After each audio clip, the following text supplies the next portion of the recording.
गीतकल्पाय गीतगोत्राय धीमहि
பரவட்டும். கடவுளுக்கு தரும் காணிக்கையை விட ஒரு ஏழைக்கு தரும் கல்வி மேலானது. கல்வி ஒன்று செய், புரட்சி செய். நன்றி, வணக்கம். என் பெயர் வேதவதி. நான் எல்கேஜி படிக்கிறேன். நான் பாட்டியாரை பற்றி சொல்ல போகிறேன். மகாகவி சுப்பிரமணிய பாட்டியார் தமிழக எழுத்தாளர், சித்திரப்படாத வீரர் மற்றும் சமூக தீவிரவாதி ஆவார். நன்றி, வணக்கம்.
நமக்கு 14ஆம் தேதி முதல் 20ஆம் தேதி வரை இந்த நூலகத்திலையும் எல்லா சென்னை மாவட்டத்தில் இருக்கின்ற எல்லா நூலகத்திலையும் இந்த விழாவை கொண்டாட வேண்டும் என்று ஆணைக்குழு வழிகாட்டல் கொடுத்திருக்கிறது. அதன் அடிப்படையில் 14ஆம் தேதி குழந்தைகள் தினம் அன்றைக்குதான் தொடங்குது. இனி 20ஆம் தேதி ஆண்கள் தினம்.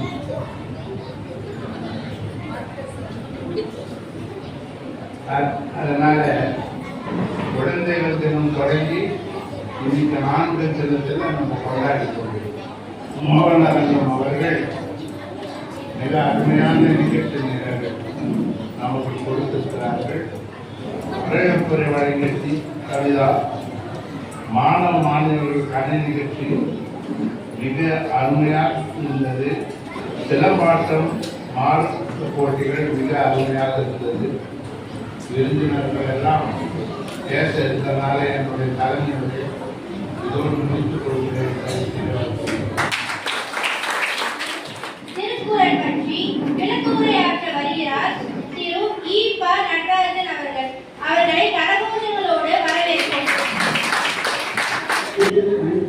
கல்வி ஒருவருக்கு மாணவர்களை மத்தியவை அதை யாரும் உண்மையிலிருந்து படிக்க முடியாது. கல்வியை கல்வியாக்கின்ற அறிவை உண்மையிலிருந்து யாரும் படிக்க முடியாது. அது வேறொரு பாட்டி சொன்னார்கள், எழுத முடியாது, எதிராக கொள்ளக்கூடாது எல்லாம் சொல்வார்கள். ஆக கேள்வி நினைச்சோம் வெளிச்செல்வம்னா மிக உயர்ந்த செல்வம். பொண்ணல்ல கேள்வி எதுவும் இல்லை. கல்விதான் ஒருவருக்கு அழியாத செல்வத்தை கொடுக்கும். அந்த கல்வியை தேட வேண்டும். அந்த கல்வியை தேடக்கூடிய பருவத்தை நீங்கள் இருக்கிறீர்கள். எல்லோரும் மற்ற பொருளை தேடுவதிட கல்வியால் சிறந்தது என்பதை அதை தேட வேண்டும். தேடியில் வெளிச்செல்வம் கல்வி. ஒருவருக்கு ஒரு மனிதன் தேட வேண்டிய செல்வதிலே தேடியில் செல்வமாக மாடெல்லாம் மற்றையவை. மாடு செல்வம். அந்த காலத்திலே மாடுக்கு எவ்வளவு மாடு இருக்குது என்று மதித்து அவருடைய செல்வத்தை அவன் 100 மாடு வைக்கிறான், 1000 மாடு வைக்கிறாங்க. அதை வைக்காக கொண்டாடுவார்கள்.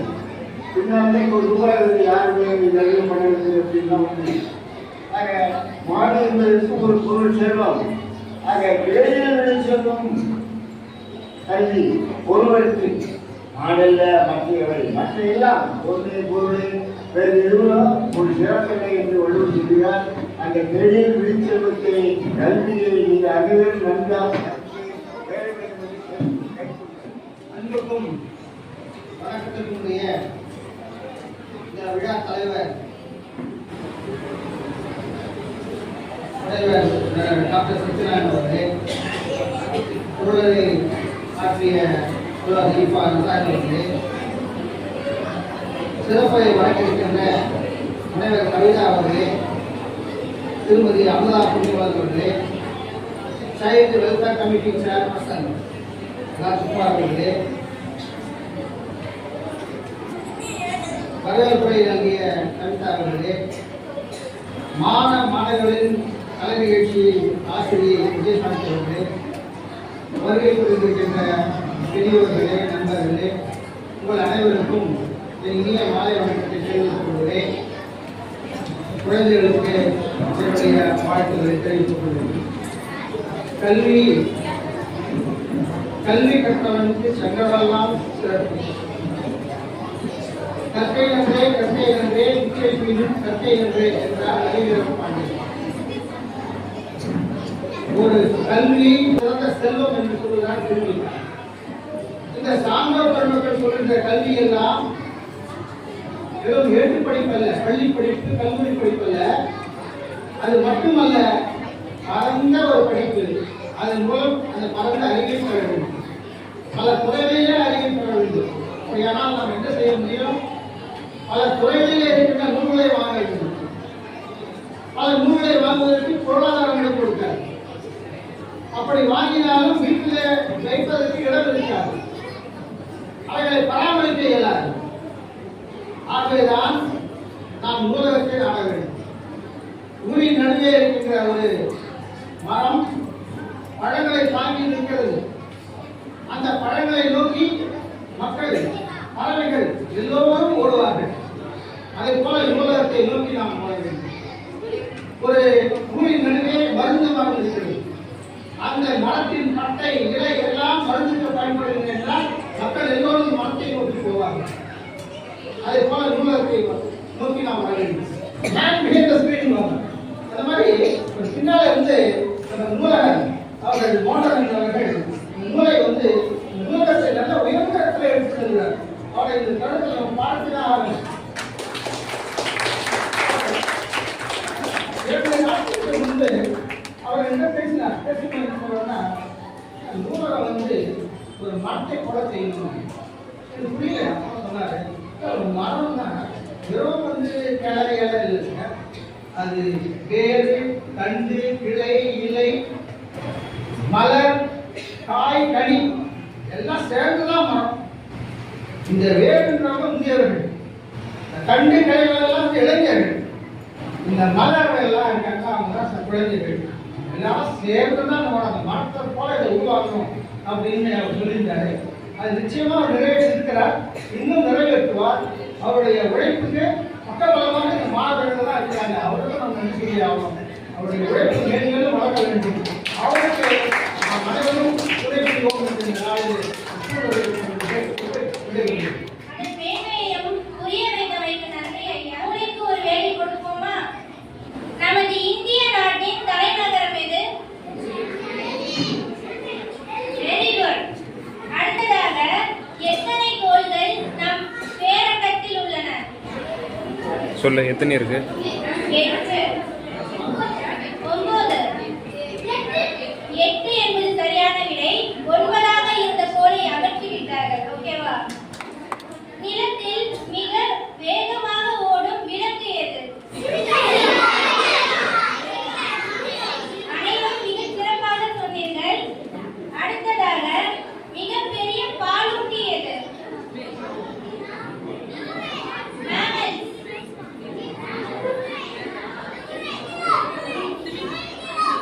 Very good. அவங்களுக்கு கிளாப் பண்ணுங்க.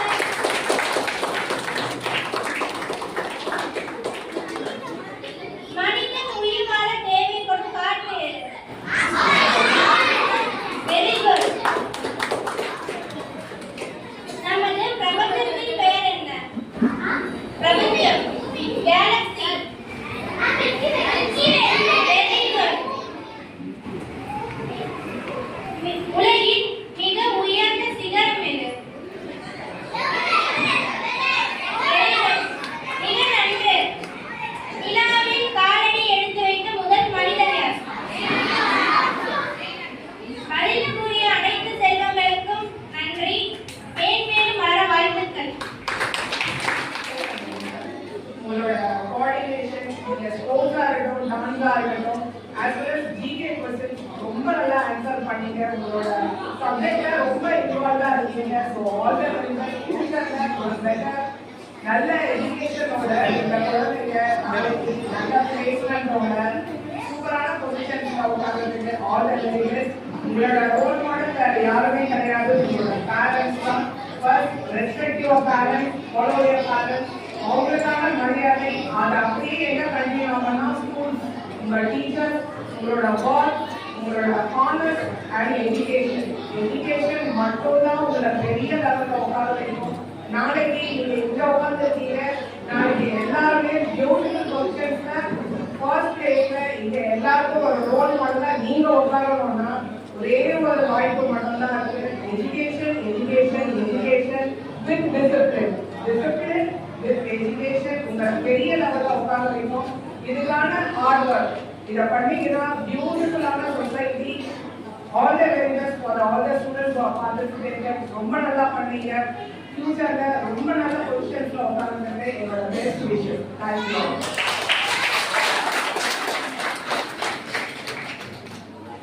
அனைவருக்கும் மாலை மேடைகளுக்கும் பெரியவர்களுக்கும் குழந்தைகளுக்கும் பெரியவர்களுக்கும் என்னுடைய அன்பு வணக்கம். இந்த நிகழ்ச்சிக்கு என்ன நேசினா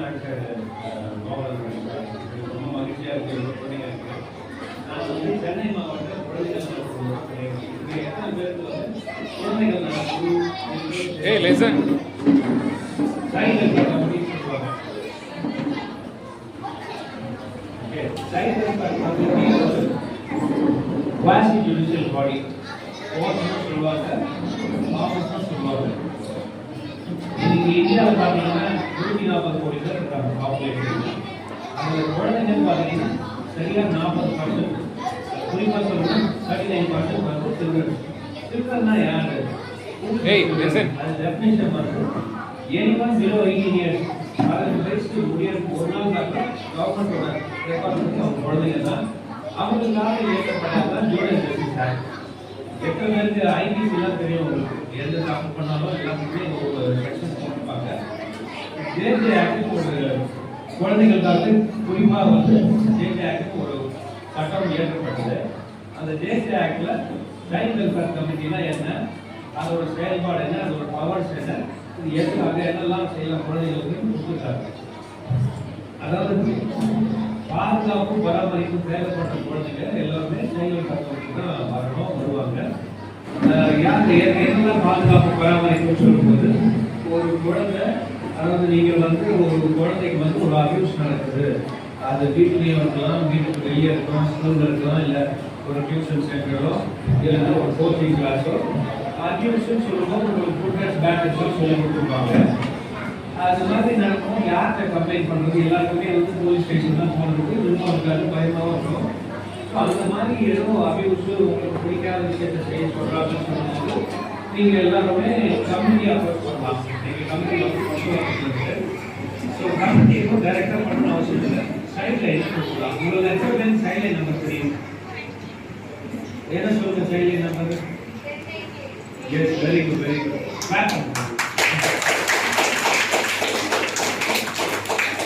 அதாவது சைல்ட் லைன், அதாவது குழந்தைங்க வந்து சைல்ட் லைன் போட இந்தியா முழுமைக்கும் ஒரே நம்பர் தான், 1098. அந்த நம்பரை கூப்பிடுறதுக்கு எந்த சார்ஜும் கிடையாது. ரீசார்ஜ் பண்ண கூட அவசியம் இல்லை. ஃப்ரீ கால், அதாவது சென்ட்ரல் கவர்மெண்டோட ஏஜென்சி தான் child line. Ministry of home affairs நடக்குது. 24 hours ரவுண்ட் கிளாக் லைன் இருக்கும். நீங்கள் இப்போ நீங்கள் ஏதோ ஒரு ஸ்கூல் எஜுகேஷன் ஒரு நம்பர் கொடுத்துருக்காங்க ஸ்டூடெண்ட்ஸுக்கெல்லாம் இஷ்யூன்னு சொல்கிறது 14417. ஸோ சைல்ட் லைன்ன்றது வந்து அப்ராக்சிமேட்டாக ஒரே நம்பர் தான். ஸோ அந்த நம்பர் என்ன நீங்கள் கொடுக்கும்போது ஒரு டீம் வந்து இயங்கிட்டு இருக்கு. ஒரு சென்ட்ரலைஸ் டீம் இருக்குது. தமிழ்நாட்டுக்கு சென்ட்ரலாக ஒரு டீம் இயங்குது. சென்னை மாவட்டத்துக்கு தனியாக இருக்குது டீம். இப்போ கூப்பிட்டு ஒரு இஷ்யூன்னு சொல்கிறீங்க, இல்லை ஒரு ஹெல்ப்னு கேட்குறீங்க, எதுவும் கேட்கலாம். நீங்கள் குழந்தைங்க வந்து குழந்தைங்களும் பெரியவங்க குழந்தைங்க இஷ்யூன்னு சொல்லிட்டு கூப்பிட்டா சைல்ட் லைன்லேருந்து ஒரு ஸ்டாஃப் வருவாங்க. அடுத்த அதிகபட்சம் 1 நாளாக வந்துட்டு உங்களுக்கு என்ன இஷ்யூன்னு சொல்லுவாங்க. இது மாதிரி ஒரு கம்ப்ளைண்ட் கொடுக்கணும், இல்லை ஹாஸ்பிட்டலில் போய் மீட் பண்ணணும், என்னன்னாலும் அவங்க அசஸ் பண்ணி ஸ்டேஷனுக்கு கொடுத்துக்கிறதோ, இல்லை ட்ரெயின் ஸ்டாஃபாக இருப்பாங்க, சிவிலியன் தான் அவங்க எல்லாம். ஸோ வருவாங்க. அந்த ஒரு கமிட்டி கொண்டாந்து அவங்களே கொண்டாடுவாங்க. நாங்கள் வந்து அந்த குழந்தைய விசாரிச்சுட்டு அப்புறம் ஆர்டர்ஸ் வந்து அந்த அத்தாரிட்டிஸும் போடுவாங்க. போலீஸாக இருக்கலாம், ஹாஸ்பிட்டலாக இருக்கலாம், இல்லை அதர் கவர்மெண்ட் டிபார்ட்மெண்ட்டாக இருக்கலாம். அப்படி போகும்போது அந்த குழந்தைங்களுக்கு ஒரு நீதி கிடைக்கும். அவங்களோட குறைகளை நிவர்த்தி செய்யும். ஸோ இது சைல்ட் லைன் நம்பர் எல்லாத்தையும் ஞாபகம் வச்சுக்க. இப்போ ஸ்கூல் எஜுகேஷன் வந்து சொன்னாங்க, இந்த புக்ஸ் பிரிண்ட் பண்ணும்போது நோட் புக் பிரிண்ட் பண்ணும்போது லாஸ்ட் பேஜில் அந்த சைல்ட் லைன் நம்பரோட பிரிண்ட் பண்ணி தரதாக சொன்னாங்க. பார்த்துருக்கீங்க. அப்போ நிறைய பேர் சொல்லவே சைல்ட் லைன் நம்பர் கேட்கும்போது 2 பேர் தான் சொன்னீங்க. ஞாபகம் வச்சுக்கோங்க. அதே மாதிரி வந்து உங்களுக்கு இன்னொரு அட்வைஸ் சொல்கிறேன். அதாவது நான் சொன்னது வந்து இந்த மாதிரி சைல்ட் அபியூஸ் நடக்குது, இல்லை உங்கள் ஃப்ரெண்ட்ஸுக்கு நடக்குது, அவங்க சொல்ல முடியல, அவங்க ரிலேட்டிவ் க்ளோஸ் ரிலேட்டிவ் அந்த மாதிரி பண்ணுறாங்கன்னு சொல்லும்போது இதெல்லாம் சொல்லாமல் கழிப்பாங்க. உங்கள் ஸ்கூலில் ஃப்ரெண்ட்ஸ் கிட்ட ஷேர் பண்ணுவாங்க. நிறைய விஷயம் பார்த்துருக்கேன். ஃப்ரெண்ட்ஸ் மூலியமாக தான் எங்கிட்ட வரும். அந்த மாதிரி இருந்தாலும் நீங்கள் சைல்ட் லைன் இன்ஃபார்ம் பண்ணி இன்ஃபார்ம் பண்ணலாம். இது மட்டும் இல்லாமல். ஓகே, சரி. அது இல்லாமல் நான் இன்னொரு விஷயம் வந்து சைல்ட் லேபர். இப்போ கவர்மெண்ட்டில் வந்து முதலமைச்சர் சொல்லியிருக்காரு, இந்த மாதிரி சைல்ட் லேபரை அபாலிஷ் பண்ணணும், சைல்ட் லேபர் ஃப்ரீ தமிழ்நாடாக மாற்றணும்னு. அதிகாரிகளும் சரியில்லை. எங்கள் கம்பெனியும் நாளைக்கு கூட ரைட் இருக்குது. சைல்ட் லேபர் சர்ப்ரைஸ் இன்ஸ்பெக்ஷன் போயிட்டு ரைட் பண்ணி சைல்ட் லேபர்லாம் ரெஸ்கியூ பண்ணுவாங்க. நீங்கள் ஹோட்டலுக்கு போகிறீங்க, இல்லை வேறு அதர் பிளேசஸ் போகிறீங்க, அந்த சைல்ட் லேபர் அதாவது சிறுவர்கள் சிறுமிகள்லாம் பார்க்கும்போது லேபராக இருக்கிறத பார்த்தீங்கன்னா வீட்டில் வந்து டொமஸ்டிக் ஹெல்ப்பாக வச்சுருப்பாங்க. தமிழ் நியூஸ் எல்லாம் பார்த்துருப்பீங்க. அந்த மாதிரி சைல்டு லேபராக இருக்கிறவங்க கமர்ஷியல் ஹெல்ப்பாக சைல்டு லேபர் கொண்டு வந்து வீட்டில் வச்சுட்டு அவங்க பவுண்டர் லேபர் சொல்லுவாங்க. அந்த மாதிரி இஷ்யூஸும் அந்த மாதிரி பார்க்கும்போது நீங்கள் கையில் இருக்கும்போது தகவல் சொல்லலாம். அது நீங்கள் சொன்னீங்கன்னு சொல்லும்போது அதை நாங்கள் ரெஸ்கியூ பண்ணி அவங்கள அவங்க வீட்டோட சேர்த்துட்டு அவங்களுக்கு என்ன ரெண்டு ஏரியா பேசணும் அதை பார்க்கணும். அனைவருக்கும் நன்றி.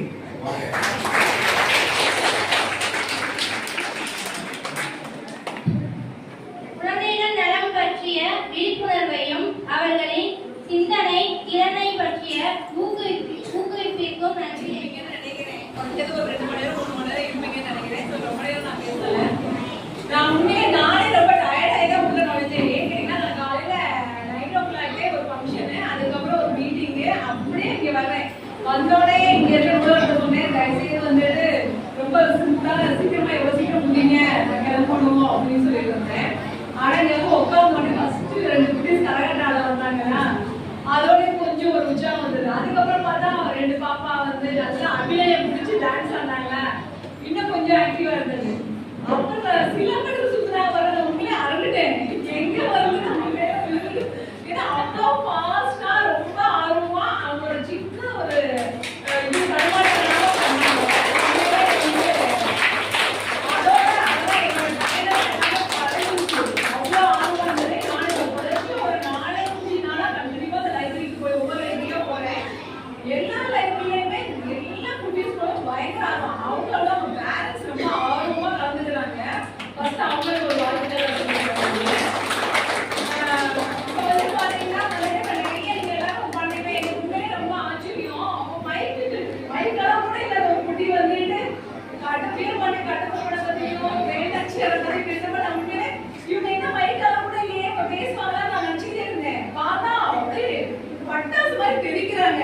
அவ்வளோ நல்லா உட்காந்து இது பண்ணாங்க. அப்புறம் தண்ணீரை பத்தி நிறைய எப்படி தண்ணீரோட முக்கியத்துவம் அதை பத்தி சொன்னாங்க. அம்பேத்கரை பத்தி சொன்னாங்க. இங்க இருக்க எல்லாருமே கூட வந்துட்டு அண்ணாவை பத்தி, பெரியாரை பத்தி, லெனினை பத்தி சொன்னாங்க. முக்கியமா மேம் என்ன அப்படின்னு சொன்னாங்க, பேரண்ட்ஸ்களுக்கு மதிப்பு கொடுங்க அப்படிங்கிற மாதிரி சொன்னாங்க. அதை விட சாரு வந்து திருக்குறளை பத்தி உங்களுக்கு சொன்னாங்க இல்லையா, எப்பயுமே கரெக்ட் கசடை இதுதான் உங்களுக்கு சொல்றது. அதாவது நம்ம என்ன வேணாலும் சும்மா எடுத்து படிப்போம். ஆனா என்னது தெளிவா படிக்கிறது தான் நம்மளுக்கு வந்து முக்கியம். அது மாதிரி சார் வந்து சைல்டு ஹெல்ப்லைன் பத்தி சொன்னாங்க. இது வந்து இப்போ உள்ள ஒவ்வொரு ஜெனரேஷனுக்குமே ரொம்ப முக்கியமான ஒரு இது. இந்த அவேர்னஸ் வந்துட்டு யாரும் ஒரு இந்த மாதிரி அரசு அதிகாரிகள் தான் இல்லை ஸ்கூல்ல வேலை டீச்சர் தான் சொல்லணும் இல்லை, பேரண்ட்ஸ் உங்களுக்கும் அந்த கடமை இருக்கு. 1098 அப்படிங்கிற நம்பரோ 14417 நம்பருமே வந்துட்டு எல்லாருக்கும் அந்த வந்து ஒரு விழிப்புணர்வு. நார்மலா நீங்க எங்க டாக் பண்ணாலும் அந்த நம்பரை வந்து எடுத்துக்கோங்க. என்ன ரீசன் அப்படின்னா வந்துட்டு சில குழந்தைகள் வந்துட்டு வீட்டுல 2 பேரண்ட்ஸ் வேலைக்கு போயிடுறாங்க, குழந்தைங்க தனியா இருப்பாங்க, சில மன அழுத்தம் இருக்கும், சின்னதா சொல்லதுக்கு கூட ஒரு ஷேர் பண்றதுக்கு ஆள் இல்லாம இருப்பாங்க. ஸோ அதுக்குதான் அந்த ஹெல்ப்லைன் நம்பர்ஸ் எல்லாம். எந்த இஷ்யூ இருந்தாலும் அவங்க வந்துட்டு அதை வந்து சொல்லலாம். இப்ப இதோட எல்லாரும் வச்சுக்கிறேன். ஆனா ஒரு 2 மூளை வந்து நீங்க எல்லாரும் பார்த்தா இல்லையா குட்டீஸுங்க, ஒரு 3 பேர் முன்னாடி இருந்துச்சு போடியாங்க. ஃபர்ஸ்ட் மூணாவது பத்தி 2 லைன் சொல்லுங்க. மூணாவதுனால உங்களுக்கு என்ன பயம்? 2 பேர் பேசுங்க. லைப்ரரி வரும்போது நான் வந்துட்டு பேரண்ட்ஸுக்கு தான் உள்ளேயே போய் படிக்க போவேன். அதை எதுவும் பண்ண மாட்டேன். பேரண்ட்ஸுக்கு தான் உள்ள போய் படிக்க போயிடுவேன். அப்புறம் படிச்சுட்டு திருப்பியும் வீட்டுக்கு போய் ஃப்ரெஷ் அப் ஆகிட்டு சாப்பிட்டுட்டு கொஞ்ச நேரம் விளையாண்டுட்டு படிச்சுட்டு நான் கொஞ்ச நேரம் தூங்கிட்டு அப்புறம் வந்துட்டு மதியான சாப்பாடு சாப்பிடுவேன். எனக்கு லைப்ரரினா ரொம்ப பிடிக்கும். எனக்கு படிக்கிறதும் ரொம்ப பிடிக்கும். எனக்கு ரொம்ப பிடிச்சது லைப்ரரி தான்.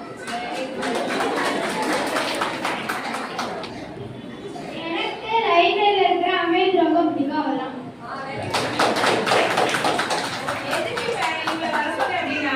லைப்ரரிக்கு ஃபர்ஸ்ட் வந்து படிக்கிறது வந்துட்டு கடைகளை உடைக்கிறது தான் ஃபர்ஸ்ட். சரிங்களா? இப்போ வந்து வாங்கன்னு சொன்னோன்னே இப்போ எவ்வளோ பேர் வருவாங்க, சட்டு தெரிஞ்சு வரமாட்டோம். ஆனா வந்து அந்த சின்ன குட்டீஸ் அவங்க ஓடி வந்தாங்கல்ல. ஸோ இதுதான் லைப்ரரிக்கு வந்தோம்னா ஃபர்ஸ்ட் நம்ம வந்து என்னன்னா நம்ம மட்டும் பழக மாட்டோம், கூட இருக்கிறவங்க எல்லாருமே பார்ப்போம், இன்ட்ராக்ட் பண்ணுவோம், பழகுவோம், பேசுவோம், ஒரு உரையாடல் நடக்கும் இல்லைங்களா?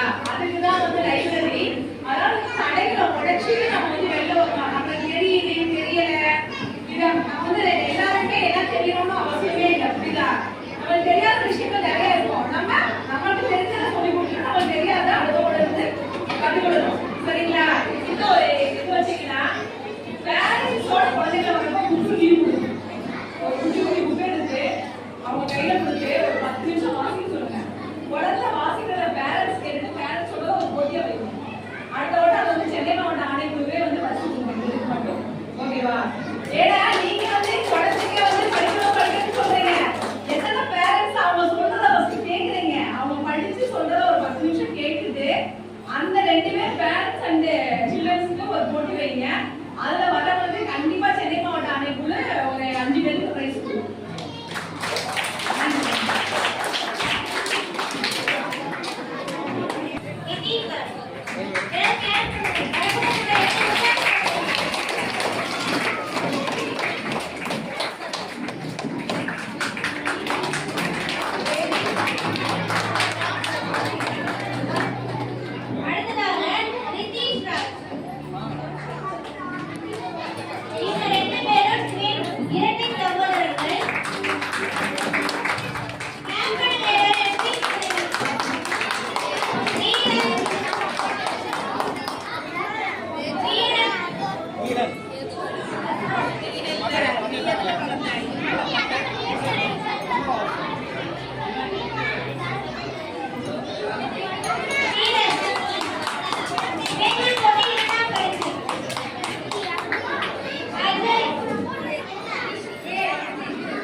Outwork yourself.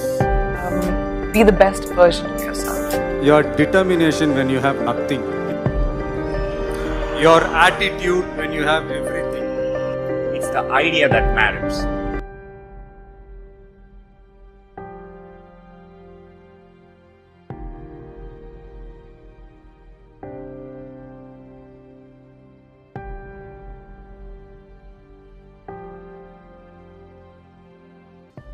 I want the young people to understand how to manage the failure. Effort, dedication, work hard. Don't just work, outwork yourself. Be the best version of yourself. Your determination when you have nothing. Your attitude when you have everything. It's the idea that matters. அனைவருக்கும் வணக்கம். நான் தான் விடுதலை போராட்ட வீரப்பெண் ஜான்சி ராணி. ஜான்சி கோட்டை. ஜான்சி மக்கள் உயிரும் நேராதவர். தாங்கள் கோட்டை நாசமானவர். ஹரஹர மகாதேவா. ஏவியே குலத்திருந்த மட்டும் கிட்டது. ஜான்சி மக்கள் யாராலும் இந்த கோட்டை விட்டு விடாது. நன்றி வணக்கம்.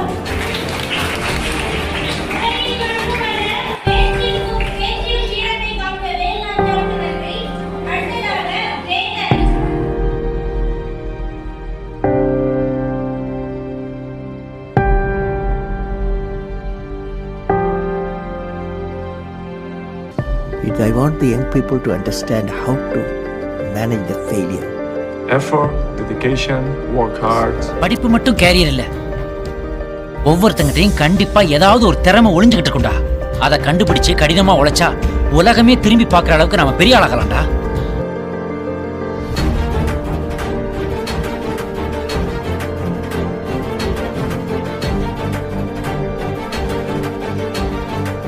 பின்னாடி போவாத, உனக்கு பிடிச்ச துறையை தேர்ந்தெடுத்துக்கோ, அதுல உன் திறமையை வளர்த்துக்கோ, கடுமையா உழைச்சிக்கிட்டே இரு, வெற்றி ஆட்டோமேட்டிக்கா உன் பின்னாடி வரும்.